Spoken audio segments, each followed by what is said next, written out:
சட்டம் மாறி வந்து மண்ணை முட்டும் காலில் சூழ்ந்து கைகள் தட்டும் வாழியவே தென்னவராட்சி திசைகள் எட்டும் நம்மவராற்றல் விண்ணை முட்டும் எட்டு திக்கும் முரசு கொட்டும் வாழியவே.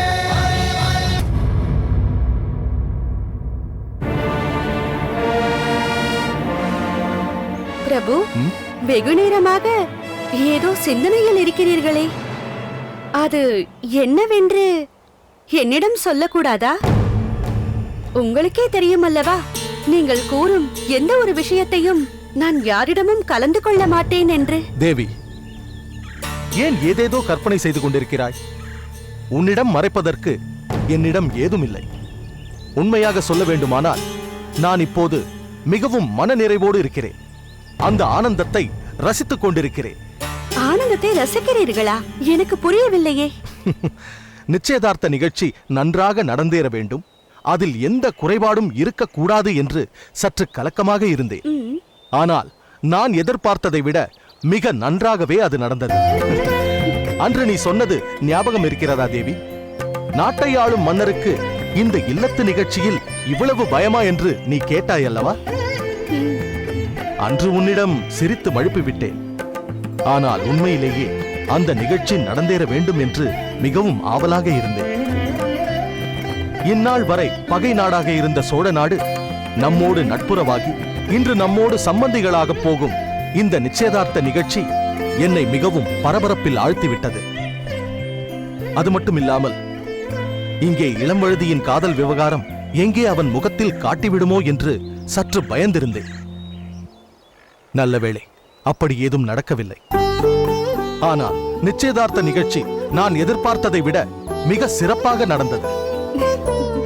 அதற்கு நீயும் ஒரு காரணம். நான் உனக்கு எப்படி நன்றி சொல்வதென்றே தெரியவில்லை தேவி. என்ன பிரபு, உங்கள் சரீரத்தில் சரிபாதியாக இருக்கும் நான் உங்கள் மனதை நன்றாக புரிந்து வைத்திருக்கிறேன். பாண்டிய நாடும் சோழ நாடும் ஒன்று சேரும் இந்நாள் நன்னாளாக இருக்க வேண்டும். எல்லோரும் இந்த நிகழ்ச்சியை பாராட்டி கொண்டாட வேண்டும். என் பிள்ளை இளம்வழுதிக்கு நாம் எதிர்பார்த்தபடியே நன்றாகவே அமைந்து விட்டது. எனக்கும் மலர்கொடியை மிகவும் பிடித்து விட்டது. ஆனால் பிரபு, ஒன்றை நீங்கள் கவனித்தீர்களா? சோழ மன்னரின் தமக்கையான மங்கம்மா வெளியே சிரித்துக்கொண்டு பேசினாலும் அவர் உள்ளொன்று வைத்து புறமொன்று பேசுவது போல் எனக்கு தோன்றுகிறது. அது எப்படி தேவி? ஆண்களின் கண்களுக்கு படாத இது போன்ற விஷயங்கள் உங்களைப் போன்ற பெண்களின் கண்களுக்கு மட்டும் வந்து விடுகிறதே. ஒருவரிடம் ஒருமுறை பேசினாலே அவரின் குணத்தை நாங்கள் சொல்லிவிட முடியும்.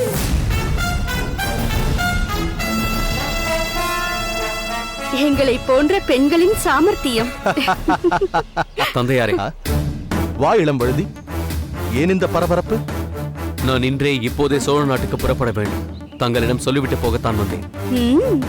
என்ன மைந்தா, அதற்குள் உன் வருங்கால மனைவியை மீண்டும் பார்க்க வேண்டும் என்ற ஆவல் வந்துவிட்டதா? இல்லை அம்மா, எனக்கு அது போன்ற ஆவல் ஏற்படவே முடியாது என்பது உங்களுக்கு தெரியாதா? சொல் மைந்தா, எதற்காக அவசரமாக போக வேண்டும் என்று சொல்கிறாய்? சிறைப்பட்டிருக்கும் தமிழை விடுவிக்க வேண்டும் என்பதற்காகத்தான். என்ன சொல்கிறாய்? புலவர் காரிக்கண்ணனாரை உங்கள் சம்பந்தி கரிகாலர் சிறை வைத்திருக்கிறாராம். என்ன? காரிக்கண்ணனாரை சிறை வைத்திருக்கிறார்களா? அவர் ஏதோ வெளியூர் சென்றிருக்கிறார், அதனால் தான் நிச்சயதார்த்தத்திற்கு வர முடியவில்லை என்று சொன்னார்களே. அப்படி சொல்லி அதை மறைத்திருக்கிறார்கள். அது சரி, இப்போது நீ எதற்காக போக வேண்டும் என்கிறாய்? இதென்ன கேள்வி? சிறைப்பட்டிருக்கும் காரிக்கண்ணனாரை விடுவிக்க வேண்டும் என்பதற்காகத்தான். அவர் நிலை தெரிந்த பிறகும் என்னால் எப்படி இங்கு அமைதியாக இருக்க முடியும்? இப்போதே சென்று சோழ மன்னரிடம் பேசி அவரை நான் விடுவிக்க சொல்கிறேன். என்னோடு அவரை நான் பாண்டிய நாட்டிற்கு அழைத்து வரப்போகிறேன். அது முறையல்ல மைந்தா. காரிக்கண்ணனாருக்கும் கரிகால் வளவருக்கும் உள்ள நட்பு உனக்கு தெரியாதா? அப்படி இருந்தும் அவரை சிறை வைத்திருக்கிறார்கள் என்றால் ஏதோ விவகாரம் இருக்கத்தான் வேண்டும். அதில் நாம் தலையிடுவது முறையல்ல. தந்தையே, எனக்கும் காரிக்கண்ணனாருக்கும் உள்ள நட்பு உங்களுக்கு தெரியாது. இன்று நானும் ஒரு கவிஞனாக மதிக்கப்படுகிறேன் என்றால் அதற்கு காரணம் அவர்தான். அவர் பங்கு பெற்ற ஒரு தமிழ் சபையில் அவரை போன்ற பெரும் புலவர்களுக்கு முன்னால் எனது சின்னஞ்சிறு கவிதையை எப்படி அரங்கேற்றுவது என்று தயங்கியபடியே படித்தேன். அடுத்த கணம் ஓடி வந்து என்னை அரவணைத்துக் கொண்ட அவர் அந்த கவிதையில் இருந்த ஒவ்வொரு வரிகளையும் சுட்டிக்காட்டி அதன் சிறப்புகளை விளக்கினார். அப்போதுதான் என் கவிதையில் இவ்வளவு பொருள் இருக்கிறது என்பது எனக்கே புரிந்தது. இப்படி ஒரு இளம் கவிஞனை பாராட்ட மிக உயர்ந்த உள்ளம் வேண்டும். அத்தகைய உத்தம புலவர் என்ன தவறு செய்திருக்க முடியும்? அப்படியே இருந்தாலும் அவரை சிறைக்கூடத்தில் அடைத்து வைக்க வேண்டும். என்னால் இதை பொறுத்துக் கொள்ள முடியவில்லை. நான் இப்போதே சென்று கரிகாலரிடம் பேசப் போகிறேன். மைந்தா, காரிக்கண்ணனார் சோழ நாட்டிற்குரிய புலவர் மட்டுமல்ல, தமிழ்கூரின் நல்யுகத்திற்கே சொந்தமானவர். அவர் சோழர்களுடைய அன்பு புலவராக வீற்றிருப்பவர். அவரை பற்றி நம்மையெல்லாம் விட கரிகாலருக்கு நன்றாக தெரியும். எப்போது அவரை விடுவிக்க வேண்டுமோ அப்போது நிச்சயமாக அவர் விடுவிப்பார். அதுவரை அது நமக்கு தெரியும் என்பதை கூட நாம் காண்பித்துக் கொள்ளக்கூடாது. அமைதியாக இருமைந்தா.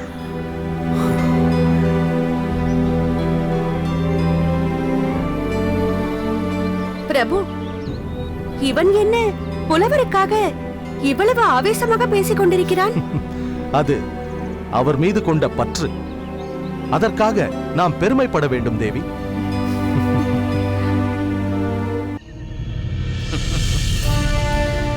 கனிச்சி கூர்ம்படை கருந்திடல் ஒருவன் பிணிக்கும் காலை இறங்குவீர் மாதோ.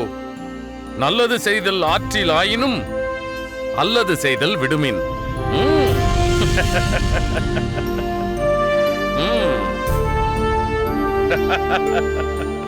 தந்தையே. வாக்கிள்ளி வளவா, என்ன இந்த நேரத்தில் வந்திருக்கிறாய்? எனக்கு தோன்றிய ஒரு கருத்தை தங்களிடம் தனிமையில் பகிர்ந்து கொள்ள வேண்டும் என்பதற்காக வந்தேன். சரி, சொல் சொல். தந்தையே, உருத்திரங்கண்ணனார் பாடிய பட்டினப்பாலை தங்கள் புகழை வானலாவ உயர்த்தி இருக்கிறது. ஆனால் அதே மண்டபத்தில் தங்களை கொல்வதற்காக நடந்த முயற்சியும் அதைத் தொடர்ந்து நடந்த நிகழ்ச்சிகளும் நாட்டில் பெரும் கொந்தளிப்பை ஏற்படுத்திவிட்டது தந்தையே. அவையெல்லாம் தான் ஒரு வழியாக பொங்கி வந்த பானையிலே நீர் தெளித்து அடங்குவது போல் அடங்கிவிட்டதே. இப்பொழுது எதற்கு அதை பற்றி பேசிக் கொண்டிருக்கிறாய்? தங்களுக்கு எதிராக நடக்கும் கொலை முயற்சிகளுக்கான காரணகர்த்தா இன்னும் உயிரோடு தானே இருக்கிறான். இனியும் இது போன்ற முயற்சிகளை அவன் தொடர்ந்து செய்யத்தானே போகிறான். கிள்ளி வளவா, சுற்றி வளைத்து நீ என்னதான் சொல்ல வருகிறாய்? சொல்ல வந்ததை நேரடியாக சொல். இத்தனைக்கும் காரணமான இருங்க வேளை இன்னும் ஏன் விட்டு வைக்க வேண்டும்? இப்பொழுதே சென்று அவன் கானகத்தில் கட்டியிருக்கும் அந்த கோட்டையை உடைத்து தூள் தூளாக்கி விட்டு வரலாமே. இருங்கோவேள் அந்த கோட்டையில் இருந்திருந்தால் நம் அறிவிப்பை கேட்டு நிச்சயம் அவன் இங்கு வந்திருப்பான். ஆனால் அவன் வரவில்லை. அதனால் தான் அவன் தங்கை நாமாவது போகாவிட்டால் அந்த அறிவிப்பிற்கே பொருள் இல்லாமல் போய்விடும் என்று வந்திருக்கிறாள். அதனால் இந்த நிலையில் நாம் அங்கு செல்வது சரிதானா? செழியனை மீட்பதற்கு இதுதான் தந்தையே சரியான தருணம். அந்த மரக்கோட்டையை வைத்துக் கொண்டுதானே மணக்கோட்டை கட்டுகிறான் அந்த இருங்கோவேள். எனக்கு ஆணையிடுங்கள். இப்பொழுதே சென்று செழியனை விடுவித்துக் கொண்டு அந்த மர மாளிகையை எரித்து சாம்பலாக்கி விட்டு வருகிறேன். கிள்ளிவளவா, நில். இந்த கவிதை என்ன சொல்கிறது என்று உனக்கு தெரியுமா? இந்த நேரத்தில் எதற்கு கவிதை என்று நினைக்கிறாய், இல்லையா? ஆனால் உன் கேள்விக்கான விடை இதிலே இருக்கிறது. கனிச்சி கூர்படை கடுந்திடல் ஒருவன் பிணிக்கும் காலை இறங்குவீர் மாதோ. ஒருவன் கடுமையான பாதிப்பிற்கு ஆளாகி இருக்கும் நேரத்தில் அவனிடம் இரக்கம் காட்டுங்கள்.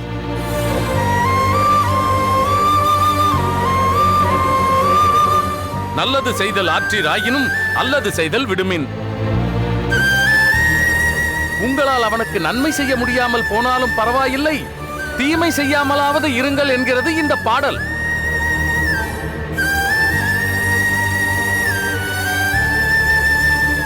இருங்கோவேள் எதிரியாக இருந்தாலும் கடுமையான பாதிப்பிற்கு ஆளாகி இருக்கும் இந்த நேரம் நாம் அவனிடம் இரக்கம் காட்ட வேண்டிய நேரம். அவன் மீது படையெடுப்பது என்பது நன்மை செய்யாமல் போனாலும் தீமை செய்வது போல் ஆகிவிடும்.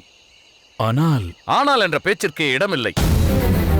கரிகாலனின் மகனான உனக்கு இப்படிப்பட்ட கோழைத்தனமான சிந்தனை எப்படி தோன்றியதென்றே எனக்கு தெரியவில்லை. தந்தையே, எதிரி இல்லாத நேரத்தில் அவன் இருப்பிடத்திற்கு சென்று தாக்குவதா வீரம்? யாருக்கு யார் என்று நேருக்கு நேர் என்று போர் புரிந்து வெல்வதுதானே ஒரு சுத்த வீரனுக்கு அடையாளம். மனைவியை பறிகொடுத்து விட்டு அவளை காண வருவதற்கு கூட தயங்கிக் கொண்டு எங்கேயோ ஒளிந்து கொண்டிருக்கிறான் அந்த இருங்கோவேள். இந்த நேரத்தில் அங்கு சென்று தலைவன் இல்லாமல் தடுமாறிக் கொண்டிருக்கும் வீரர்களை கொன்று அந்த இடத்தை அழித்து விட்டு வந்தால் வரலாறு நம்மை தூற்றாதா? இதுவரை செய்த வீர செயல்களுக்கெல்லாம் பொருள் இல்லாமல் போய்விடாதா? வெண்ணிற ஆடையில் ஒரு கரும்புள்ளி பட்டது போல் அந்த களங்கம் மட்டுமே பெரிதாக தோன்றாதா? இனியாவது இது போன்ற சிந்தனைகளை விடுத்து எதிரியை களத்தில் எதிர்கொள்ளும் வாய்ப்புக்காக எதிர்கொண்டு காத்திரு. அதுதான் நமக்கும் நம் நாட்டிற்கும் என்றும் பெருமையை தரும். தந்தையே, சரி, இரவு வெகு நேரமாகிவிட்டது. நீ சென்று ஓய்வெடுத்துக்கொள்.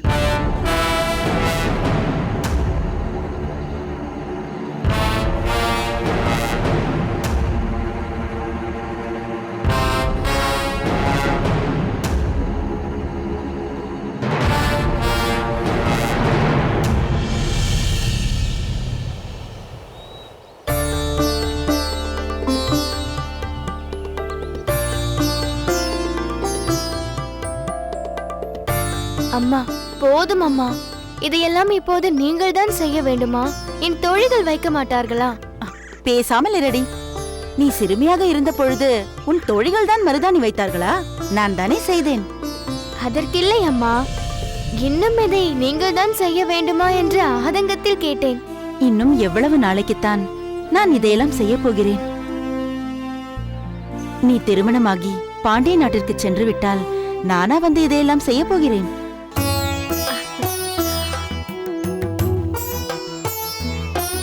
வா தாமரை. அது என்ன தாமரை, யாராவது ஏதாவது சொன்னார்களா? நீ எப்போது வந்தாலும் தடுக்க கூடாது என்று நான் சொல்லியிருக்கிறேனே. இல்லை இல்லை, வந்த உடனே எந்த மறுப்பும் சொல்லாமல் அனுமதித்தார்கள். பிறகென்ன?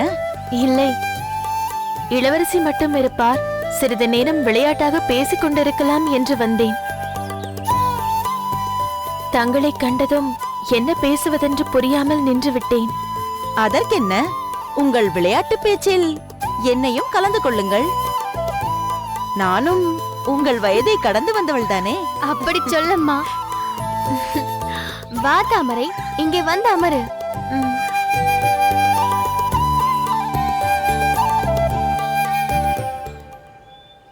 மகாராணி. இரு, என்னை எப்படி அழைக்க வேண்டும் என்று சொன்னேன்? அம்மா. அதுதான் சரி. அது சரி, என்ன சொல்ல வந்தாய்? இல்லை, மணப்பெண்ணுக்கு இப்போதே மருதாணி வைத்து விடுகிறீர்களா என்று கேட்க வந்தேன். ஆமம்மா, இன்னும் சிறிது காலத்திற்கு தானே நான் இவளுக்கு இதையெல்லாம் செய்ய முடியும். திருமணமாகி பாண்டிய நாட்டிற்கு சென்று விட்டால் நான் இதையெல்லாம் இவளுக்கு செய்ய முடியுமா? அம்மா, போங்கள் அம்மா. புகுந்த வீட்டிற்கு சென்றால் அங்கேயே இருந்து விட போகிறேன். அவ்வப்போது இங்கேயும் வரதானே போகிறேன். இல்லை என்று சொல்லவில்லை. இருந்தாலும் இவ்வளவு பொறுமையாக உட்கார்ந்து கொண்டு மருதாணி போட்டுக்கொள்ள நேரம் இருக்குமா? எங்கே உன் கையை காட்டு. இவ்வளவு அழகாக பொருந்தி இருக்கிறது பார். தாமரை, நீயும் உன் கைகளை காட்டு. எதற்கம்மா? மருதாணி போட்டு விடத்தான். எனக்கு இதெல்லாம் எதற்கு? நான் என்ன கல்யாண பெண்ணா? ஏன், உனக்கு கல்யாணமே நடக்கப் போவதில்லையா? எனக்கு திருமணம் செய்து பார்க்க வேண்டும் என்று ஆசைப்பட்ட என் அண்ணி மடிந்து விட்டார்கள். என் அண்ணனோ என்னை பற்றிய சிந்தனையே இல்லாமல் எங்கெங்கோ அலைந்து கொண்டிருக்கிறார். இந்த நிலையில் என் திருமணத்தை பற்றி யார் நினைக்கப் போகிறார்கள்? ஏன், உனக்கு நாங்கள் இல்லையா? சோழ நாட்டின் சார்பில் நாங்கள் உன் திருமணத்தை நடத்தி வைக்கிறோம்.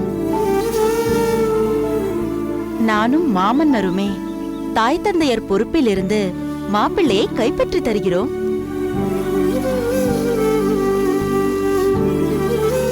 உனக்கு தகுந்த மாப்பிள்ளையை எங்கே தேடலாம்? நீயே சொல்.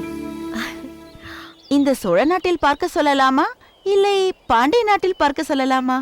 அது சோழ நாடும் பாண்டிய நாடும் சமமான நாடுகள்தான். ஆனால் என்ன? தாங்களும் மாமன்னரும் என்னை மகளாகவே ஏற்றுக்கொண்டதால் சோழ நாடு எனக்கு பிறந்த வீடாகிறது. ஓ, அதனால்தான் பாண்டிய நாட்டில் பார்க்கலாம் என்கிறாயா? இது மட்டும்தான் காரணமா, இல்லை வேற ஏதாவது உண்டா? இளவரசி மலர்கொடி அங்கு செல்வதால் அவருக்கு துணையாக சமமாக உரையாடக்கூடிய தோழி ஒருத்தி வேண்டும் அல்லவா? அது நானாக இருக்கலாம் அல்லவா? அதுவும் சரிதான். பாண்டிய நாட்டு மாப்பிள்ளையே உனக்கும் ஏற்பாடு செய்து விடலாம்.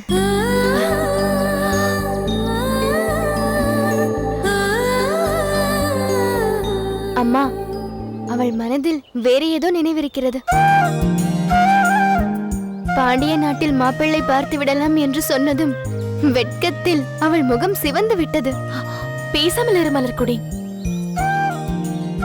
அம்மாவிற்கு முன்னால் என்னை சும்மா கேலி செய்யாதே. உங்கள் சண்டையை பிறகு தனியாக நடத்துங்கள். இப்போது மருதாணி போட்டுக் கொள்ளுங்கள். மலர்கொடி, தாமரை இப்படி வரட்டும். வா தாமரை.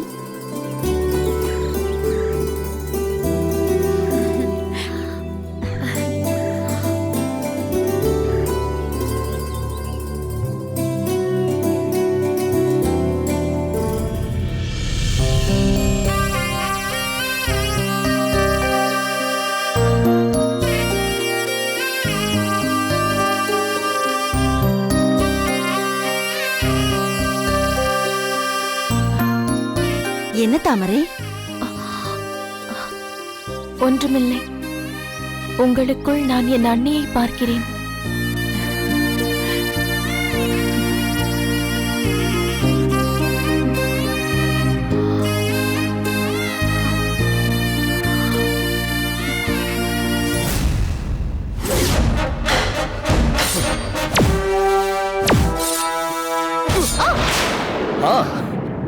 நீயா? என்ன திடீர் விஜயம்? நலமாக இருக்கிறீர்களா படைத்தலைவரே? கலைவாணியா இது? அதிசயமாக இருக்கிறதே. என்ன? நீ என்னை காண வந்திருப்பதை தான் சொல்கிறேன். ஏன் அப்படி சொல்கிறீர்கள்? நீ என்னிடம் அவ்வளவாக பேச்சு வைத்துக் கொள்ள மாட்டாயே. என்னை பார்த்தாலும் பார்க்காதது போல் விலகிச் செல்வாயே. அதற்கு காரணம் தங்கள் மீதுள்ள மரியாதைதான். தாங்கள் என் அருமை தோழி கருங்குழலியின் அண்ணன் அல்லவா? தங்கள் தந்தையாரும் என் தந்தையாரும் தனிப்பட்ட முறையில் ஏதோ பகை கொண்டவர்களாக இருந்தாலும் நானும் கருங்குழலியும் அன்று முதல் இன்று வரை நல்ல தோழிகளாகத்தான் இருக்கிறோம். அவளுக்கு அண்ணன் என்ற முறையில் தங்களையும் நான் மிகவும் மதிக்கிறேன். மிக்க மகிழ்ச்சி. இப்போது என்னை தேடி வந்த காரணத்தை நான் தெரிந்து கொள்ளலாமா? சோழ நாட்டிற்கு சென்ற தாங்கள் நீண்ட காலம் அங்கேயே தங்கிவிட்டீர்களே. பாண்டிய நாட்டை விட்டு இவ்வளவு காலம் நீங்கள் பிரிந்து சென்றதே இல்லையே. அதை பற்றி உங்களிடம் கேட்கலாம் என்றுதான் நான் வந்தேன். நானாக விரும்பி அங்கே தங்கிவிடவில்லை கலைவாணி. நான் இங்கிருந்து எதற்காக புறப்பட்டேன் என்று உனக்கு புரிந்திருக்குமே. நன்றாக தெரியுமே. இருங்கோவேலிடம் அகப்பட்டுக் கொண்ட செழியனை மீட்டுக் கொண்டு வருவதற்காக புறப்பட்டீர்கள். ஆனால் என்ன ஆனால்? தாங்கள் அங்கு போகவே இல்லை. இடையிலேயே ஏதோ தடை நேர்ந்து சோழ நாட்டிற்கு சென்று விட்டீர்கள் என்று சொன்னார்கள். என்ன நேர்ந்தது? ஏன் அப்படி சென்று விட்டீர்கள் என்றெல்லாம் எனக்கு தெரியாது. தடை நேர்ந்தது உண்மைதான். ஆனால் நானாக விரும்பி சோழ நாட்டுக்குள் செல்லவில்லை. மாமன்னர் கரிகால் வளவரே புலவர் காரிக்கண்ணனாரை அனுப்பி என்னை அழைத்து வரும்படி சொல்லியிருந்தார். அதனால்தான் நான் சென்றேன். அதன் பிறகு ஒரே அடியாக பல மாதங்கள் அங்கேயே தங்கிவிட்டீர்களே. அதுவும் நானாக விரும்பி இருந்ததல்ல. சோழ மன்னரை வற்புறுத்தி இன்னும் சிறிது காலம் இங்கேயே இருக்க வேண்டும் என்று என்னை தங்க வைத்து விட்டார். இளவரசர் இளம்வழுதியின் நிச்சயதார்த்தத்திற்கு பேரரசர் முதல் பலரும் அங்கு வந்திருந்தார்களே. அப்போது அவர்களோடு சேர்ந்து நீங்களும் வருவீர்கள் என்று நான் எதிர்பார்த்தேன். அப்பொழுதும் தாங்கள் வரவே இல்லையே. அதுவும் நீங்களாக விரும்பி தங்கியதல்ல, சோழ மன்னர் வற்புறுத்தியதால் என்கிறீர்கள், அப்படித்தானே? அதுவும் சரிதான். ஆனால் இந்த முறை வற்புறுத்தியது சோழ மன்னர் அல்ல, நமது பாண்டிய பேரரசர் தான். இரண்டு பேரரசர்களே ஒருவர் மாற்றி ஒருவர் உங்களை அங்கு தங்க வைத்துள்ளார்கள் என்றால் அதற்கு ஏதேனும் காரணம் இருக்க வேண்டுமே. புதிதாக வேறென்ன காரணம் இருக்க முடியும்?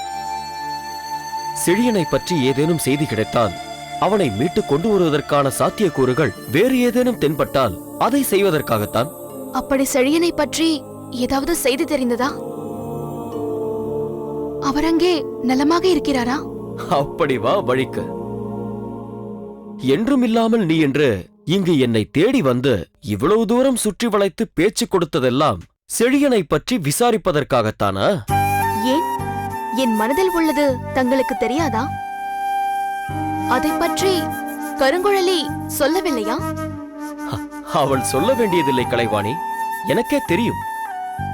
இந்த காதல் விவகாரம் மட்டும் சம்பந்தப்பட்ட இருவருக்கும் தெரிகிறதோ இல்லையோ, சுற்றி இருக்கும் மற்றவர்களுக்கு நன்றாகவே புரிகிறது. ஆனால் இருந்திருந்தும் தேச துரோகியாகிவிட்ட அந்த கேடு கெட்டவன் மீது நீ இன்னமும் காதல் கொண்டிருக்கிறாயே, அதுதான் எனக்கு கொஞ்சம் வெறுப்பாக இருக்கிறது. இன்னமும் காதல் என்று நீ ஏன் அவனை பற்றி நினைத்துக் கொண்டிருக்கிறாய்?